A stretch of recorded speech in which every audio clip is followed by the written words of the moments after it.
عرض یہ ہے کہ وجدان کیا چیز ہوتی ہے؟ میرے خیال میں وجد وہ کیفیت ہوتی ہے جس کا بظاہر کوئی سبب نہیں ہوتا ہے۔ اس چیز کو بغیر سبب کے تسلیم کرنا تو چاہیے، لیکن میرا خیال ہے کہ اسے سوچنا بھی چاہیے۔ مثلاً کوئی کہے کہ میرا خیال ہے کہ آسمان گرنے والا ہے، تو پھر وہ سوچے گا کہ آسمان کے ستون تو بہت پکے ہیں اور یہ کیوں کر گرے گا؟ تو کہتے ہیں کہ اگر چھت گرنے کا خیال آ جائے تو خیال کو صاف کر لو، لیکن بندے کو اندر سے ڈر لگتا ہے، وہ کچھ محسوس ہونا جس کی بظاہر وجہ کوئی نہ ہو، اس کو انٹیوشن یعنی وجدان کہا گیا ہے۔ مثلاً رات کو وجدان ہوتا ہے، رات کو جاگنے والے میں کیفیت پیدا ہوگی جس سے وہ آگاہ ہوگا۔ مثلاً آپ دیکھیں کہ جتنی بوٹیاں ہیں اور جو ان کی دوائیاں ہیں، ان کی کیفیت سب وجدانی معاملہ ہے۔ پہلے یہ کسی کو پتہ نہیں ہوتا کہ بوٹی کی کیا تاثیر ہے، تو وہ بزرگ وہاں پر گئے اور بوٹیوں کی تاثیر سے آگاہ ہوئے، پھر کہا یہ میرا وجدان کہتا ہے کہ یہ بوٹی اس کام آئے گی، وہ اسی کام آئی۔ میرا وجدان کہتا ہے کہ اس بوٹی کا راز یہ ہے، تو ویسا ہی ہوا۔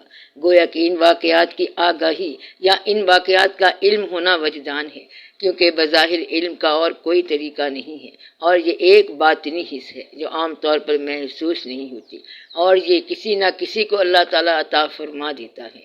مثلاً ایک بزرگ لیکچر دے رہے ہیں، خطاب کر رہے ہیں یا واعظ کر رہے ہیں یا خطبہ دے رہے ہیں، اور پھر وہاں سے آواز آئی کہ لو بھائی دشمن آ رہا ہے، آپ خیال کرو وہ آواز اس نے نہیں دی، بلکہ یہ اللہ کا حکم ہے، اور اس بزرگ کی وجہ سے سب کو بچا دیا گیا۔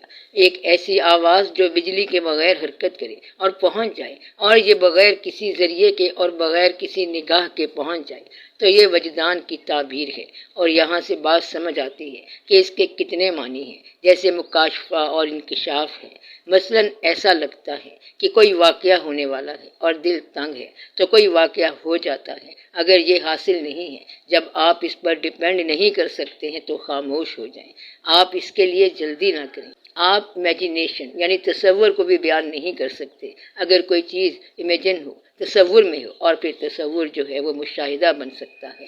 جب تصور مشاہدہ بن جائے تو اس کو وجدان کہتے ہیں، یعنی وہ شخص کہتا ہے کہ پہلے تو یہ خیال آیا کہ ایسا ہو، اور وہ خیال یک لخت سامنے آ گیا، تو وہ کہنے لگا کہ ایسا تو سوچا تھا کہ ایسا ہوگا۔ تو ایسا ہونا جو ہے یہ تصور بن جاتا ہے، اور پھر خیال مشاہدہ بن جاتا ہے۔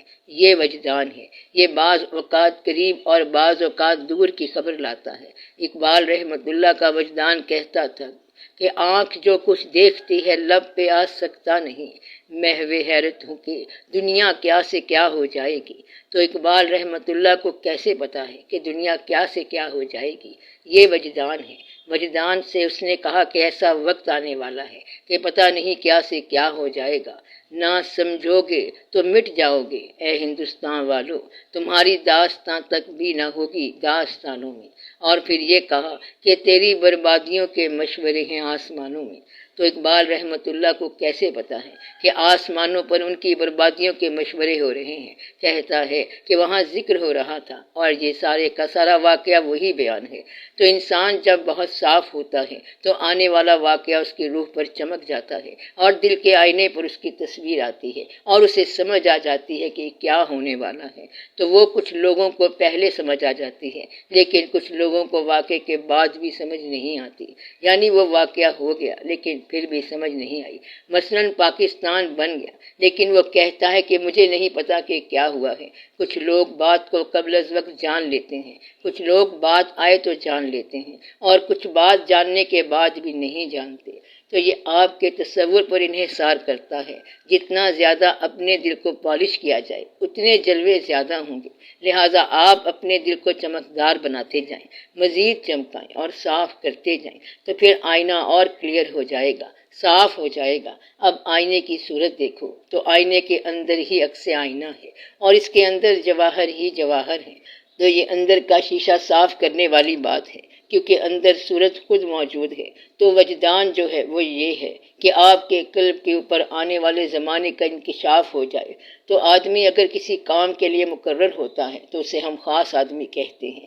یہ ڈیپیوٹیڈ بندہ ہوتا ہے اور یہ آنے والے وقت سے کمیٹڈ ہوتا ہے، متعلق ہوتا ہے۔ اسے کہو کہ کیا حال ہے اور موسم کیسا ہے تو وہ کہتا ہے کہ موسم اچھا ہے اور لوگ ہنستے جا رہے ہیں۔ پھر پوچھو کہ تو کیوں روتا جا رہا ہے تو وہ کہتا ہے کہ اس لیے کہ تم ہنس رہے ہو۔ وہ کہتا ہے کہ دنیا میں آخر کیا چیز ہے جس پر یہ لوگ ہنستے ہیں، بلکہ دنیا میں صرف غم ہی غم ہے۔ کوئی بھی اپنی خوشی سے دنیا میں نہیں آیا، تو رونے والے روتے جا رہے ہیں اور ہنسنے والے ہنستے جا رہے ہیں۔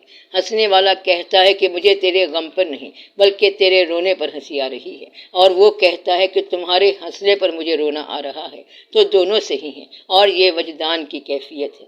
کسی نے کہا کہ دیکھو چاند ہو گیا ہے، آپ کو مبارک ہو، اور وہ خوش ہو گیا۔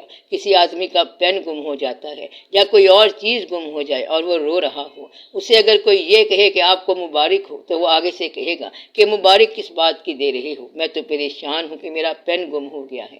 وہ پھر کہتا ہے کہ بس مبارک ہو، تو وہ پوچھتا ہے کہ وجہ کیا ہے؟ کہتا ہے کہ جو آپ نیا پین لوگے تو اس کے لیے مبارکباد دے رہا ہوں۔ تو روشن آدمی کے لیے ہر شے روشن ہے اور غمگین آدمی کے لیے ہر شے غمگین ہے۔ ایک آدمی دریا کے کنارے بیٹھا رو رہا تھا۔ پوچھا کہ کیوں رو رہے ہو؟ کہتا ہے کہ دریا جو ہے یہ پہاڑ کے آنسو ہیں، اور پہاڑوں پر اتنے بڑے آنسو ہیں، یہ سب کائنات رو رہی ہے اور روتی چلی جا رہی ہے۔ پھر دوسرا شخص کہتا ہے کہ کائنات کو دیکھو، اوپر بادل ہنستے ہوئے جا رہے ہیں۔ تو ہر چیز کا روشن پہلو بھی ہے اور تاریک پہلو بھی ہے۔ اگر آپ اپنے دل کو روشن رکھیں تو اس کائنات کی روشنی آپ میں آ جائے گی۔ آپ اس روشنی کو وجدان کہہ لیں، اسے عرفان کہہ لیں یا گیان کہہ لیں یا انٹیوشن کہہ لیں، لیکن یہ عمل سے نہیں ملے گی، کسی کتاب سے نہیں ملے گی، یہ کسی پریکٹس سے حاصل نہیں ہوگی۔ اگر آپ پریکٹس کر لیں، کنسنٹریشن کر لیں، غور کر لیں تو تھوڑا سا گیان مل جائے گا، اور آپ اپنے کسی عمل پر غور کرتے جاؤ، لیکن جب اللہ چاہے گا تب آپ کو عرفان اور وجدان حاصل ہوگا، اور یہ کیفیت دل پر گزرتی ہے اور یہ من کی دنیا ہے۔